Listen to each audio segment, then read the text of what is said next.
మనం శ్రీశైలం వచ్చామని సాక్ష్యం ఏది అని పైకి వెళ్ళిన తర్వాత భగవంతుడు అడుగుతాటండి. సో అందుకనే శ్రీశైలం వెళ్ళేటప్పుడు కానీ వచ్చేటప్పుడు కానీ సాక్షి గణపతిని దర్శనం చేసుకోవాలి.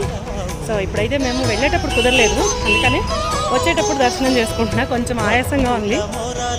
అది ఒకసారి ఫ్రంట్ వ్యూ చూపిస్తాను. లోపలికి ఎలాగో టెంపుల్లోకి వెళ్ళి ఉండదు కాబట్టి ఫ్రంట్ వ్యూ చూపిస్తాను.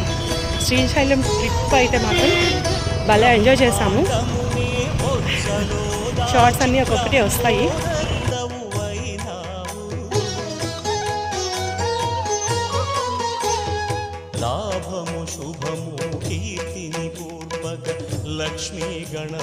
మనం శ్రీశైలం వచ్చామని సాక్ష్యం ఏది అని పైకి వెళ్ళిన తర్వాత భగవంతుడు అడుగుతాటండి. సో అందుకనే శ్రీశైలం వెళ్ళేటప్పుడు కానీ వచ్చేటప్పుడు కానీ సాక్షి గణపతిని దర్శనం